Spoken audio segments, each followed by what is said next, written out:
What's going on, people? Okay, yep, that would be why, because that motherfucker came off. I feel you.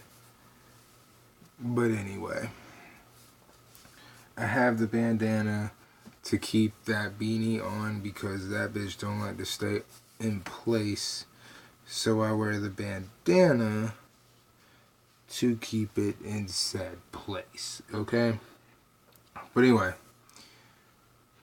what is the purpose of the PlayStation 5 and or the Xbox Scarlet?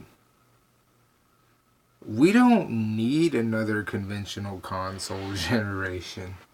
We need PlayStation and Xbox to fully go in. Not only do we need them to fully go in, I need you to understand there is a way for this to work. And I think I figured it out for the most part. You can have this be for Game Pass and PlayStation Now, and I truly believe this would make it a hell of a lot easier on a lot of people worrying about a lot of things. Okay, first of all, developers. You can create your own particular methods of PlayStation Now and Xbox Game Pass, but you cannot withhold your game from either or. That's the first thing, okay? And the reason I say that is because you still gonna get paid. It's just if everybody has their own thing, then it's gonna get way too crowded, way too confusing. And congratulations, the second crash has happened, and or there is no coming back. You see what I'm saying? So do not withhold your games from the actual companies that have the credibility like a PlayStation and an Xbox and even a Nintendo with eShop, okay? And I believe Nintendo, you don't really need a service considering you're kind of in the mobile idea type of range, considering you're gaming on a tablet. This is more for the two with the applications. Okay, the way this helps Nintendo is the pricing. I think this is where I've really helped out and really taken that worry at least down, the anxiety when it comes to pricing. I think I've lowered that along with the cost. Okay, so let's say you buy PlayStation Now and you buy Xbox Game Pass, right? Okay, so on both services, one's download and one's streaming, right? But this is how they're similar and they will do the same thing and yet be able to be successful, right? The streaming and the downloading, and then the streaming will, yes, eventually overthrow the downloading, but it gives Microsoft a little bit more time to really get it, really get it together for the streaming side. So everyone's worried about, pricing. Oh, well, with Google Stadia, you don't like it. And I understand you don't want to pay $60 for a digital copy of a ROM or a ROM in of itself. You don't want to pay that price, and I understand that. And rightfully so. Developers, I'm going to need y'all to come up off that cost about 50%. I'm going to need you to come up off that cost about 50%. All day one digital games should not be any higher than $30. And that's being very generous because it is digital. Okay? It is digital. I am receiving absolutely nothing other than just either downloading or streaming the fucking game. I am getting nothing out of this. And you're making the money. You understand what I'm saying? I, as a customer, am just giving you money to either download it on a hard drive or stream it from a cloud. I'm getting absolutely nothing here other than a brick of memory. That's it. So come up off that cost. And like I said, I'm giving you 50%, and that's being very generous because I could say about 60%. And if you wanted to go 50, then it would have to be including that season pass, first mega bundle aside from the base game copy. You dig what I'm saying? So I'm being generous right now. So the day one cost of a game on Game Pass and PlayStation Now would be about $30. And then 6 months later, yes, developers, I'm not done whipping your ass. you drop 50%.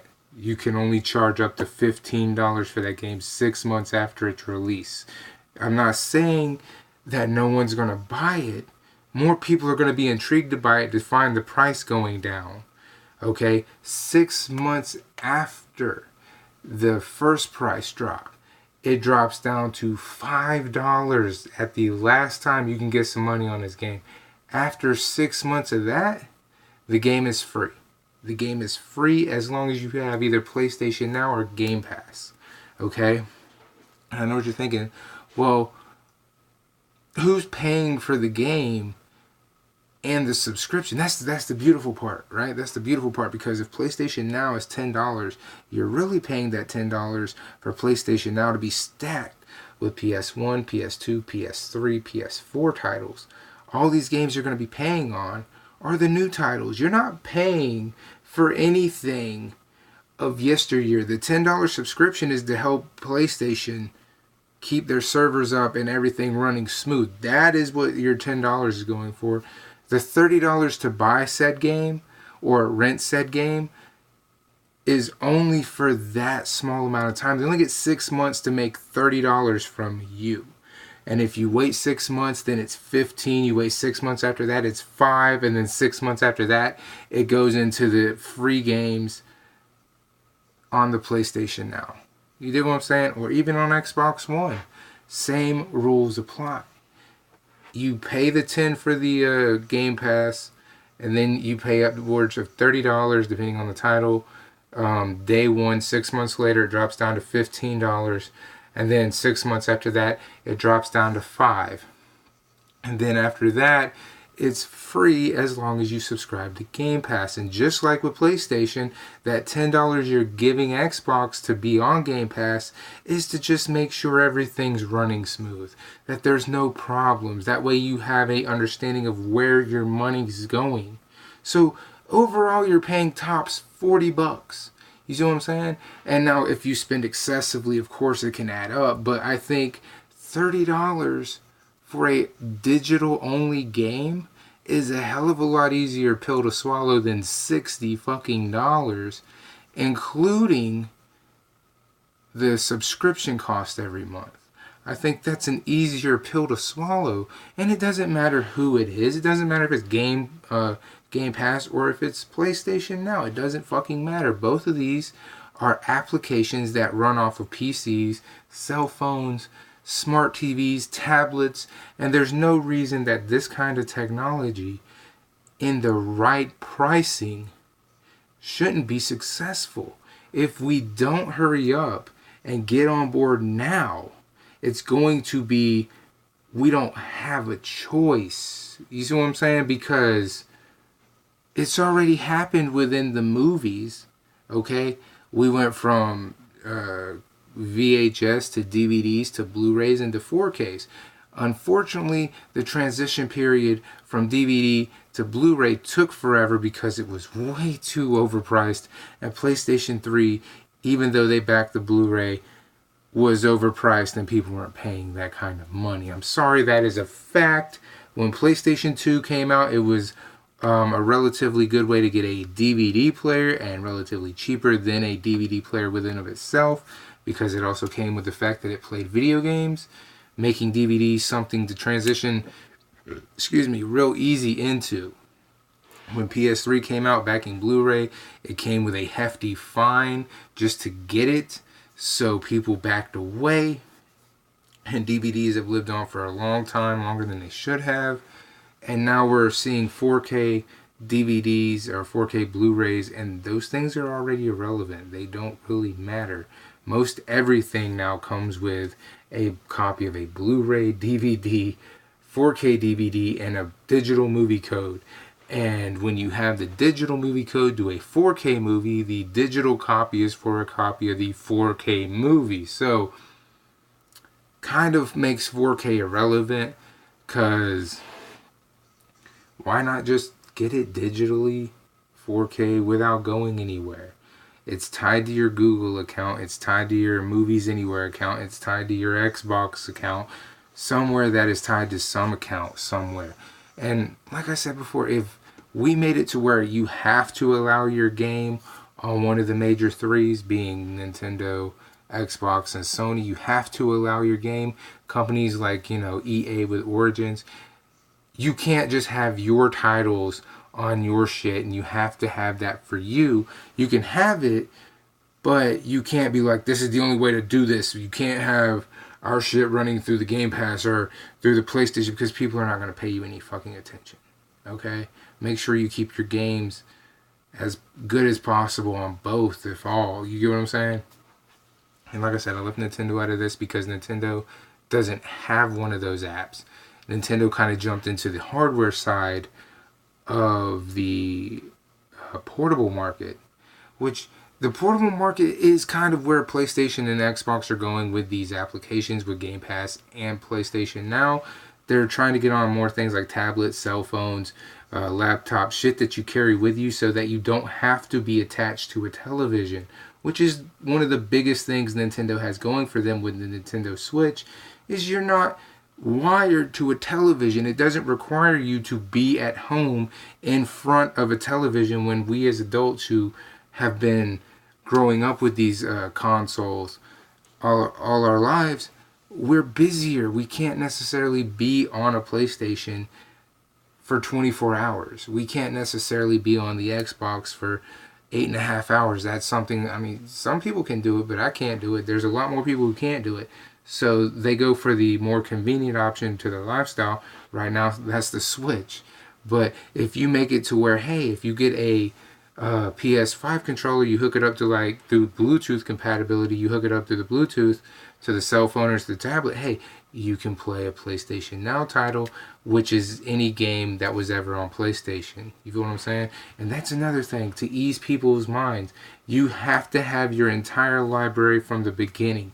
You cannot withhold any, because everybody is looking for one reason, one game to not be there, to go, why did I just get rid of everything? There's no reason to, because I need to keep my PlayStation 1 so I can play my favorite PlayStation 1 titles. There's no reason for me to jump into PlayStation Now because it doesn't have everything that I want to play. Make every single game available. And yes, that means PlayStation 1, PlayStation 2, PlayStation 3, coming soon to the retro yard, PlayStation 4, available. The only games you get to make fun or make money from, which is what I was trying to say, not make fun of, but make money from, is games coming out. Not games that have already come out. Games that are coming out. Games like Final Fantasy VII Remake. You see what I'm saying? Those are the games you get to make your money from. And I think that solves everything. I think that just makes everything easier. I think anybody who has any worries about anything can breathe a little bit easier. If developers, we can't withhold our game from PlayStation or Xbox because those are bigger names. And another reason being is because customers may not have that much faith in you. And that might be a way to build some faith and some sort of trust to show, hey, you can play us over here, but if you come on this side, you'll get these games, plus we can give you a little bit more because you're on our particular service. But you got to build that trust, and believe me, developers, this generation, we have seen y'all fuck up in a major way. So do that, and I'm telling you, nobody's going to worry about shit. There's absolutely no reason for a PS5. There's no reason for an Xbox Scarlet. These things, they're kind of dead on arrival because, like I said, PlayStation Now, Xbox Game Pass are both applications. They are on PC. You can have them on your telephone or your cell phone, whatever you want to call it. I know I sound like I'm old as shit. Back in my day, Sonny, it was 25 cents for the nicest Coke and a fat ass. It's just not the truth. You know what I'm saying? Okay, so anyway, what you want to do is with both those apps, just put them on everything. Tablets, cell phones, smart TVs, your TV, my TV, the dumb TV, all TVs. You feel me? Then, like I said, charge $10 a month. And that $10 respectively goes to maintaining these services. And then with the new games, the brand new games coming out, charge only $30 cap. $30. Okay? I think everyone can breathe a little bit easier at that cost. $30 is digital, and again, I'm being generous. Honestly, I think if I'm paying you $30 for a brand new game, knowing what I know about the gaming industry right now, with most games coming out broken, buggy, or needing a day one patch just to even fucking work, I think $30 is a little too high. I think honestly it should be $30, including shit like the season pass and including shit like, the first DLC free. Again, that's just me. But I think it's an easier pill to swallow if it's only $30 for each game from the very moment it launches to 6 months later, and then it drops to 15. And it can drop before that 6 month due to sales, fire sales. You get what I'm saying? So, if we incorporate all that, man, I think we solved it, man. I think there's absolutely no reason for a PS5. I think there's absolutely no reason for an Xbox Scarlet. The Nintendo Switch, because you went the hardware route, you get exempt from this. You went the hardware route. It's like all you need to do now is figure out how to be as big as, say, your standard tablet, and that's including the Joy-Con controllers on there, which you did come out with that light, which is a great thing. Now make it to where the light can be thrown to the television, and you'll really be onto something. Because Xbox and PlayStation hardware there's no reason for it. If televisions are coming with Bluetooth in them now, you can connect a PlayStation 4 and an Xbox One controller up to televisions via Bluetooth.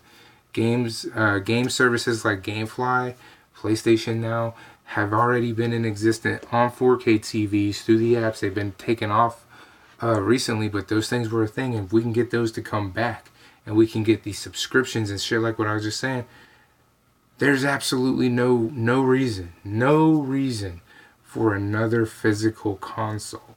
You feel what I'm saying? And like I said, game developers, you have to let the majors have these games to build up that trust, and realize that if you do some of the shady shit a lot of people are worried about, like games disappearing, then you gotta understand, you gotta pay for that. You got to pay for that. I don't care if it was years ago, you got to pay them back in some form of way. But if you are getting a subscription fee, like the $10 for Game Pass or the $10 for PlayStation Now, then you're just you're trying to keep the maintenance. And I think that's where the money could definitely go to. Like, hey, the developer didn't want to make any more with this game. The game's absolutely over, especially being just a game. Like, a lot of these games have endings. So, that can keep kind of the traditional games going, as games as a service is becoming more and more relevant for some reason. I think maybe this can help a little bit. Who knows? Anyway, I'm sure somebody will figure out a death loop to that idea of giving PlayStation and Xbox $10 a month for their maintenance, and then only paying upwards of $30 when a game comes out day one, and then 6 months it drops down automatically to $15 a month, and then 6 months after that it's only up to $5, and that's it. 6 months after that it goes directly into the free games that come with your subscription service to either Xbox or PlayStation. Pretty sure someone's going to find some reason that wouldn't work, but I think that works perfectly. I really do. I think that works perfectly. And considering Google Stadia is charging full price, I think Google Stadia, if you take advantage of this, you get out in front. Google Stadia, congratulations. If you listen to what I just said, you can jump out in front of PlayStation and Xbox and actually become more popular. If you take that, hey, it's $10 to subscribe to Google Stadia, but when you subscribe, games are day one $30, no higher. We will not allow games to be on our platform for any higher than $30 because it's all digital. Do you know what I'm saying? You become the number one face in the digital fucking spearhead. You dig what I'm saying? No one's going to be like, that's a horrible idea. Nobody's going to say that. You will see more people subscribe. You will see people willing to try it out, willing to give it a shot, and wanting to see it succeed. You understand what I'm saying? Like I said, this is all about price. And Stadia, you have such a great idea, and you're ahead of PlayStation because they are the ones who really had the idea. They just haven't jumped on it. And a lot of people are just mad at the pricing. They're mad at the pricing, and I completely understand because you're asking people to run off of their own data, and a lot of people haven't even thought about using their cell phones. When you buy like Metro, it's unlimited. A lot of people have unlimited. In fact, I don't think a lot of companies, unless it's prepaid, even offer limited data anymore. Like Sprint, Verizon. I have Verizon Unlimited, and my phone bill isn't that high, I don't think.